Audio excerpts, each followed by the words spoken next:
வணக்கம் நண்பர்களே. பாஜகவை முழுசா நம்பியிருக்கக்கூடிய பன்னீர்செல்வத்தை பாஜக ஓரங்கட்டுகிறதா? உள்ளே வெளியே ஆட்டம் இப்போ சூடு பிடிக்க ஆரம்பித்திருக்கிறது. எடப்பாடி பழனிசாமியை உள்ளே கொண்டு வருவதற்கும் பன்னீர்செல்வத்தை நிராகரிப்பதற்கும், அதாவது வெளியே அனுப்புவதற்கும் பல வேலைகள் நடக்குதா அப்படின்னா இது ஒரு பேசுபொருளாக இன்னைக்கு மாறி இருக்கிறது.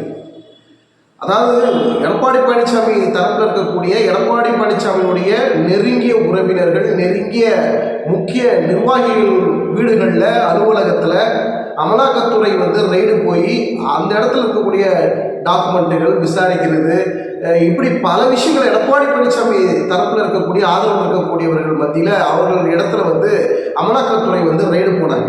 ஆனால் அந்த அமலாக்கத்துறை ரெய்டு போனவங்க அப்படியே ஒரு யூட்டர்ன் போட்டு இப்போ பன்னீர்செல்வம் ஆதரவாளராக இருக்கக்கூடிய பன்னீர்செல்வத்தின் நிழலாக இருக்கக்கூடிய அதிமுகவுடைய தொண்டர்கள் உரிமை மீட்பு குழுவில் ஒரு முக்கிய பொறுப்பில் இருக்கக்கூடிய வைத்திலிங்கம் அவர்களுடைய 100 கோடி மதிப்புள்ள சொத்துக்களை முடக்கியிருக்கிறது அமலாக்கத்துறை அப்படிங்கிற ஒரு செய்தி தான் தற்போது பெரிய பரபரப்பை ஏற்படுத்தியிருக்கு. நாங்கள் உங்களை தாங்க முழுசாக நம்பியிருக்கிறோம். பாஜக நீங்கள் இருக்கிறீங்கிற நம்பிக்கையில் தாங்க நாங்கள் பேசிக்கிட்டு இருக்கிறோம். நீங்களே இப்போ எங்களை இப்படி பண்ணலாமா அப்படிங்கிற அளவில் இன்னைக்கு பன்னீர்செல்வம் தரப்பில் ஒரு பெரிய அதிருப்தி ஏற்பட்டிருக்கிறதாகத்தான் பார்க்கப்படுகிறது.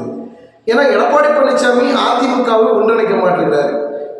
பன்னீர்செல்வத்தையோ சசிகலாவையோ டிடிவியோ கட்சியில் இணைக்கிறது சம்பந்தமாக எந்த ஒரு விஷயத்திலும் பிடி கொடுக்காமல் எடப்பாடி பழனிசாமி நழுவி கொண்டே இருக்கிறார். பாஜக பிடியில் சிக்காமல் தப்பித்து கொண்டே இருக்கிறார். இது பாஜகவுக்கு ஒரு மிகப்பெரிய ஒரு வருத்தமான ஒரு செய்தி. என்ன நம்ம ட்விஸ்ட் பண்ணாலும் எடப்பாடி பழனிசாமி நம்ம கூட்டணிக்கு வர்ற மாதிரி தெரியலையே. இன்னும் தேர்தல் கிட்டத்தட்ட ஒரு 12 மாதங்கள் 13 மாதங்கள் தான், கிட்டத்தட்ட 1 வருஷம் இருக்குது, அவ்வளோதான். இந்த சூழலில் இன்னைக்கு எடப்பாடி பழனிசாமி அதிமுகவை பாஜகவுடன் கூட்டணி வைப்பதற்கு ஒரு முகாந்திரம் கூட இல்லையே. பன்னீர்செல்வம், சசிகலா, டிடிவி தினகரன் இவர்களை அதிமுகவை ஒன்றிணைக்க வைத்து அவர்களை ஒட்டுமொத்தமான அதிமுகவை பாஜகவுடன் கூட்டணி வைக்கிற அளவில் ஒரு பெரிய திட்டத்தை தீட்டி ஒரு ஏற்பாடு பண்ணி எடப்பாடி பழனிசாமியை ஒரு அச்சத்தை ஏற்படுத்துகிற வகையில், எச்சரிக்கை விழுக்கிற வகையில் தான் இந்த அமலாக்கத்துறை எடப்பாடி பழனிசாமி ஆதரவாளர்களாக இருக்கக்கூடிய முக்கிய நிர்வாகிகள் அலுவலக வீடுகளில் ரெய்டு போனாங்க அமலாக்கத்துறை. இது அனைவருக்கும் தெரிந்த விஷயம். ஆனால் இப்போ அப்படியே ஒரு யூட்டர்ன் போட்டு இப்போ பன்னீர்செல்வம் தரப்பில் இருக்கக்கூடிய ஆதரவாளர்கள் இடத்துல குறிப்பாக வைத்திலிங்கம் அவருடைய சொத்துக்களை முடக்குவதற்கு என்ன காரணம்? ஏன் ஓபிஎஸ் நெருக்கடி கொடுக்கணும்? ஓபிஎஸ் முழுக்க பாஜகவை தான் நம்பியிருக்கு. இப்படி இருக்கிற சூழலில் ஏன் பன்னீர்செல்வம் தரப்பில் இருக்கக்கூடிய முக்கிய நிர்வாகிகள் அவருடைய சொத்துக்களை ஏன் முடக்கணும் அப்படிங்கிற ஒரு பார்வையும் இருக்கிறது. இல்லைங்க, எங்களுக்கு 9 பெருசா 10 பெருசா அப்படின்னு கேட்டால் 10 தான் பெருசு. அப்போ 10 தாங்க எங்களுக்கு வேணுங்கிற மாதிரி எடப்பாடி பழனிசாமி கிட்ட தொண்டர்கள் பலம், நிர்வாகிகள் பலம், மூத்த தலைவர்களுடைய பலம், நிர்வாகிகள் பலம், இப்படி ஒட்டுமொத்தமாக 60 எம்எல்ஏக்கள் மேலே கையில் வச்சுட்டு இருக்கிறாரு. எடப்பாடி பழனிசாமி அதிமுகவுடைய பொதுச் செயலாளராக இருக்கிறாரு. ஒரு ஒட்டுமொத்தமான அதிமுகவை நம்ம வளர்ச்சி போட்டு பாஜகவோட கூட்டணிக்குள்ள கொண்டு வருவதற்கு தான் இவ்வளோ முயற்சி பண்ணோம். ஆனால் பன்னீர்செல்வம் நீங்கள் உள்ள இணைந்தால் எடப்பாடி பழனிசாமிக்கு சிக்கலுங்கிறதுனால தான் கட்சி இணைக்க மாட்டேங்கிறாரு, ஒன்றிணைக்க மாட்டேங்கிறாரு.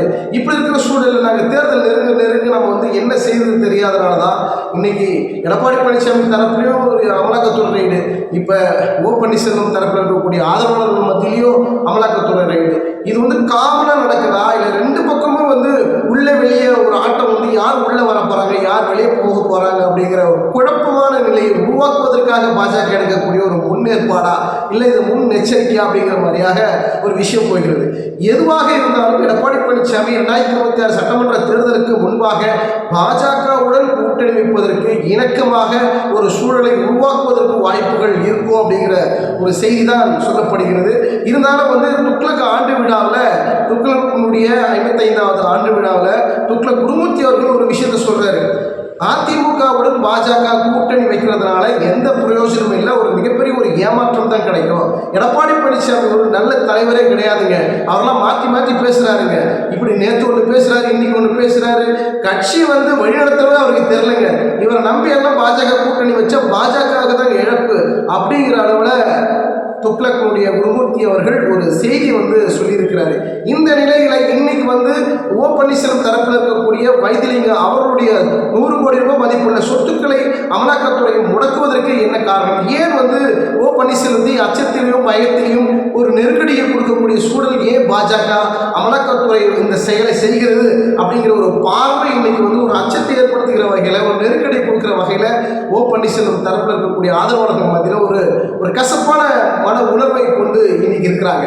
எடப்பாடி பழனிசாமி எப்படியாவது தட்டி தூக்கிய பாஜக கூட்டணிக்குள்ள கொண்டு வர வைக்கலாம் அப்படிங்கிற அடிப்படையை வைக்கலாங்கிற ஒரு சூழ்ச்சியையும் சதியையும் எடப்பாடி பழனிசாமி பாஜக கூட்டணி வைத்தே ஆக வேண்டும்ங்கிற ஒரு முனைப்போட பாஜக தீவிரம் காட்டுறது நம்மளால் புரிந்து கொள்ள முடிகிறது. 2026 சட்டமன்ற தேர்தலில் அதிமுக பாஜகவுடன் தான் கூட்டணி. அதே போல பார்த்தீங்கன்னா இன்னொரு அடுத்த செக்மெண்ட்ல பார்த்தீங்கன்னாக்கா தமிழக வெற்றி கழகம் விஜய் அவர்களையும் அதிமுகவுடன் இணைத்து அதிமுகவோட விஜயும் சேர்த்து பாஜக கூட்டணியில் வருவதற்கு பெரிய அளவில் வாய்ப்புகள் உள்ளதாக தற்போது வரக்கூடிய ஒரு செய்திகளாக நம்ம பார்த்து கொண்டிருக்கிறோம். பொறுத்திருந்து பார்க்கலாம். எடப்பாடி பழனிசாமி அவரை சாதாரணமாக விட்டுடுவாரா? இல்லைங்க, நான் தனியாக நின்னாலும் தனியாக தான், தோத்தாலும் பரவாயில்லைங்க, நான் தனியாக தான் நிற்பேன். என்னுடைய செல்வாக்கு, என்னுடைய மெஜாரிட்டி, என் மீது மக்கள் வைத்திருக்கக்கூடிய நம்பிக்கை, தமிழக மக்கள் என் மேலே பெரிய நம்பிக்கை வச்சிருக்கிறாங்க. அதிமுகவுடைய தொண்டர்கள் என் மேலே ரொம்ப விசுவாசமாக இருக்கிறாங்க. நிர்வாகிகள் என் மேலே அன்பு பாசமாக இருக்கிறாங்க.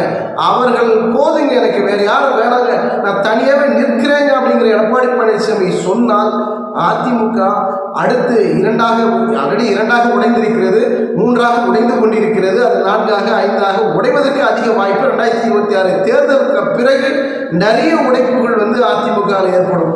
அந்த ஒரு சூழலை எடப்பாடி பழனிசாமி ஏற்படுத்துவாரா, அல்லது அதிமுகவை பாஜகவுடன் கூட்டணியை இணக்கமாக இணைத்துக் கொண்டு 2026 தேர்தலை சூசகமாக சந்தித்து அந்த ஒரு வெளிப்படைத்தன்மையோட பாஜகவில் தான் இருக்கிறேங்கிற ஒரு மனநிலையை உறுதிப்படுத்தி கூட்டணியை உறுதி செய்து 2026 சட்டமன்ற தேர்தலை சந்தித்தால் எடப்பாடி பழனிசாமி தப்பித்துக் கொள்வார் அப்படிங்கிற ஒரு அரசியல் விமர்சனம் தொடர்ந்து இருக்கிறது. பொறுத்திருந்து பார்க்கலாம். எடப்பாடி பழனிசாமி ஓ பன்னீர்செல்வம் அதிமுகவுடைய ரத்தங்களாக இருக்கக்கூடிய ஒரு அடிப்படை தொண்டனாக எம்ஜிஆர் வழியிலையும் புரட்சி தலைவி அம்மா அவர்களுடைய வழியில் வந்தவர் இன்னைக்கு அதிமுகவில் இடமில்லை, கட்சியில் கொடி சின்னம் எதுவும் பயன்படுத்தக்கூடாது என்ற அளவில் இன்னைக்கு ஊரை விட்டு ஒதுக்கி வச்சிருக்கிறேங்க அப்படிங்கிற மாதிரி இன்னைக்கு ஓ பன்னீர்செல்வம் வெளியிருக்கிறது. அதிமுக தொண்டர்கள் மத்தியில் மிகப்பெரிய வருத்தமான அடிமனதில் இருக்கக்கூடிய வருத்தமான கசப்பான உண்மைதான். இது யாராலையும் மறுக்க முடியாது. இருந்தாலும் ஓ பன்னீர்செல்வம் எடப்பாடி பழனிசாமியும் ஒரே இடத்தில் ஒரே தலைமை இருக்கக்கூடிய இடத்துல இருந்தார்கள் என்றால் அங்கே தொடர்ந்து பிரச்சனைகள் நீடிப்பதற்கு வாய்ப்புகள் இருக்குதுங்கிறதுனால தான் இன்னைக்கு ஓ பன்னீர்செல்வம் வெளியிருக்கிறாரு. எடப்பாடி பழனிசாமி கட்சியுடைய பொதுச் செயலாளராக இன்று தொடர்ந்து கொண்டிருக்கிறார்.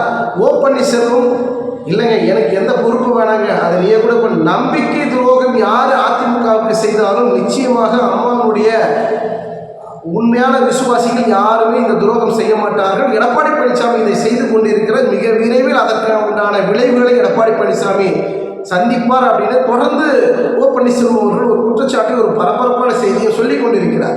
இந்த சூழலில் பாஜக இன்னைக்கு ஓ பன்னீர்செல்வம் தரப்பில் இருக்கக்கூடிய ஓ பன்னீர்செல்வத்துடைய நிழலாக ஆதரவாக இருக்கக்கூடிய வைத்திலிங்கம் அவர்களுடைய 100 கோடி மதிப்புள்ள சொத்துக்களை முடக்கி ஏன் ஓ பன்னீர்செல்வத்திற்கு நெருக்கடி கொடுக்க வேண்டும் அப்படிங்கிற ஒரு பார்வையும் இப்போ தொடர்ந்து எழுந்து கொண்டிருக்கிறது. ஒருவேளை எடப்பாடி பழனிசாமி பாஜக உள்ளே வராரா, ஓ பன்னீர்செல்வம் பாஜகவிலிருந்து வெளியே போகிறாரா, இந்த உள்ளே வெளியே ஆட்டம் பாஜக ஏன் இந்த ஒரு விஷயத்தை முன்னெடுக்கிறது? யாரை மிரட்டுவதற்காக, யாரை எச்சரிப்பதற்காக, யாரை உள்ளே வரவேற்பதற்காக, யாரை வெளியேற்றுவதற்காக அப்படிங்கிற பல்வேறு கேள்விகள் தொடர்ந்து கொண்டிருக்கிறது. பொறுத்திருந்து பார்க்கலாம். எடப்பாடி பழனிசாமியுடைய அரசியல் வியூகம் 2026 சரியான முடிவு எடுப்பாரா, தவறான முடிவெடுத்து அதிமுகவை தடுமாற செய்வாரா, அல்லது 2026 சட்டமன்ற தேர்தலில் எடப்பாடி பழனிசாமிக்கு ஒரு நல்ல வாய்ப்புகள் அமைவதற்கும் ஒரு வாய்ப்பு இருக்குதுன்னு சொல்கிறாங்க. அந்த வாய்ப்பை எடப்பாடி பழனிசாமி பயன்படுத்தி கொள்வாரா அப்படிங்கிறதா மிகப்பெரிய ஒரு கேள்வி இருக்கிறது. பொறுத்திருந்து பார்க்கலாம். நன்றி, வணக்கம்.